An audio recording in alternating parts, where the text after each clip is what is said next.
भगत सिंह की जिंदगी और शहीदी की कहानी। क्या क्या हुआ था उस रोज।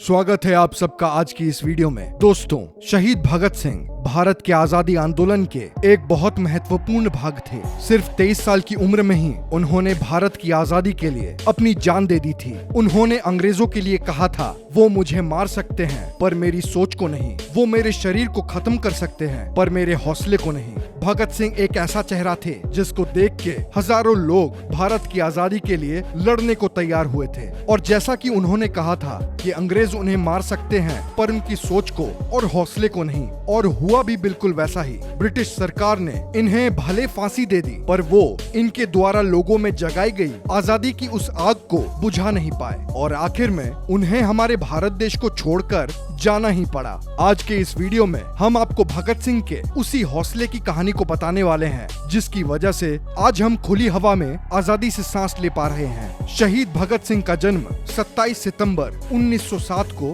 पंजाब के बंगा नाम के गांव में एक सिख परिवार में हुआ था। इनकी माता का नाम विद्यावती और पिता का नाम किशन सिंह संधू था। इनके 3 भाई और 3 बहनें थी। इनकी पढ़ाई बंगा के ही एक स्कूल में हुई थी। स्कूल की पढ़ाई पूरी करने के बाद ये कॉलेज भी गए थे और कॉलेज पूरा करने के बाद ये अमृतसर पंजाब के एक पब्लिकेशन में राइटर और एडिटर का काम करने लगे थे। इन्होंने पंजाब हिंदी साहित्य सम्मेलन द्वारा आयोजित किए गए एक ऐसे कंपटीशन में जीत हासिल की थी। इन्होंने काफी छोटी उम्र में ही भारत में ब्रिटिश रूल के खिलाफ प्रोटेस्ट करना शुरू कर दिया था। इन्होंने हिंदुस्तान रिपब्लिक एसोसिएशन को ज्वाइन करके कई क्रांतिकारी गतिविधियों में भाग लिया, जिसके बाद भगत सिंह ने 1928 में इस एसोसिएशन का नाम बदलकर हिंदुस्तान सोशलिस्ट रिपब्लिक एसोसिएशन कर दिया था। और 1928 में ही ब्रिटिश गवर्नमेंट भारत की पॉलिटिकल सिचुएशन को रिपोर्ट करने के लिए साइमन कमीशन लेकर आई, पर कई इंडियन पॉलिटिकल पार्टीज ने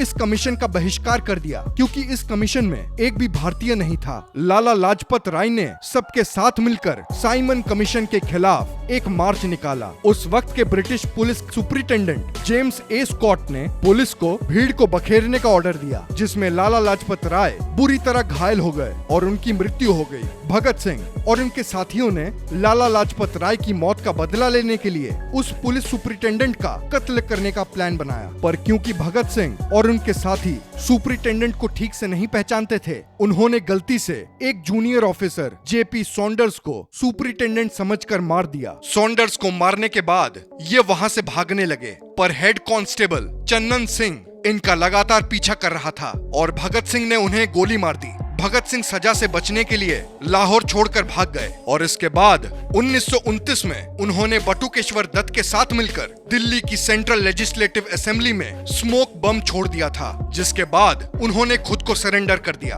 और फिर इन्हें अरेस्ट करके मियांवाली जेल में बंद कर दिया गया था। 1931 में इन्हें जेपी सॉन्डर्स के कत्ल के लिए फांसी की सजा सुनाई गई। भगत सिंह, राजगुरु और सुखदेव को फांसी देने के लिए 24 मार्च की तारीख निर्धारित की गई थी। 22 मार्च की रात को लाहौर में एक बहुत बड़ा तूफान आया, पर 23 मार्च की सुबह को वो तूफान बिल्कुल शांत हो गया था और मौसम काफी सुहाना हो गया था। उस दिन सुबह 4 बजे ही जेल के वार्डन चरत सिंह ने वहां आके सारे कैदियों से उनकी कोठरी में जाने को कहा, पर उसने इसके पीछे का कारण किसी को नहीं बताया। जिसके कुछ देर बाद जेल का नाई वहां आया और उसने सबको बताया कि आज सुखदेव, भगत सिंह और राजगुरु को फांसी दी जाएगी। जेल के वार्डन चरत सिंह भगत सिंह को बहुत मानते थे। भगत सिंह को किताबें पढ़ना पसंद था, जिसके लिए चरत सिंह लाहौर की लाइब्रेरी से उनके लिए किताबें भी भिजवाते रहते थे। फांसी से कुछ समय पहले कुछ जेल अधिकारी वहां पहुंचे और उन्होंने भगत सिंह, सुखदेव और राजगुरु को बताया कि उन्हें उनके समय से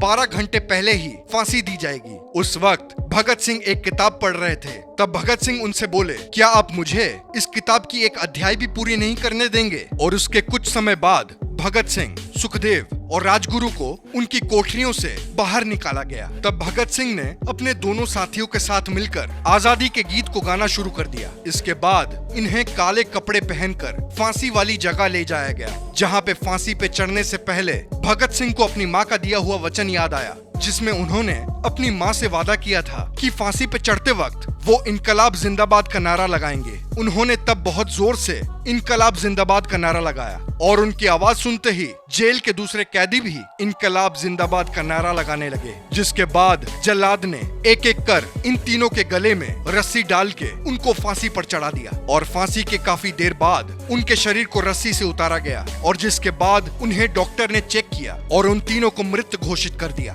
जिसके बाद जेल के आगे बहुत भीड़ हो जाने की वजह से इन तीनों को अंदर ही जला देने के बारे में सोचा गया, पर भीड़ के जेल पर हमला कर देने के डर से अंग्रेजों ने जेल के पीछे ही दीवार को तोड़ के उन तीनों के लाश को जेल से बाहर निकाला। भगत सिंह और उनके साथियों के मृत शरीर को रात के 10 बजे सतलज नदी के किनारे जलाने के लिए ले जाया गया और अंग्रेजों ने उनके शवों को आग लगा दी, पर लोगों को इसके बारे में पता चल गया, जिसके बाद एक बहुत बड़ी भीड़ सतलज नदी के किनारे पर पहुंच गई, जिसे देख के अंग्रेज वहां से भाग गए और रात भर लोगों ने इन तीनों के शरीर के पास पहरा दिया और सुबह के वक्त इन तीनों के सम्मान में 3 मील लंबा एक जुलूस निकाला गया, जिसमें सबने काले झंडे लिए हुए थे, पर इन तीनों के शरीर उस वक्त पूरी तरह से जले नहीं थे। 3 मील लंबा वो जुलूस लाहौर के अनारकली बाजार में जाकर रुका। वहाँ पे भगत सिंह, राजगुरु और सुखदेव के परिवार वाले 3 ताबूत में उनके बचे हुए शरीर को वहाँ लेके आए, जिसको देख के पूरी भीड़ भावुक हो गई। पर इन तीनों शहीदों की ये कुर्बानी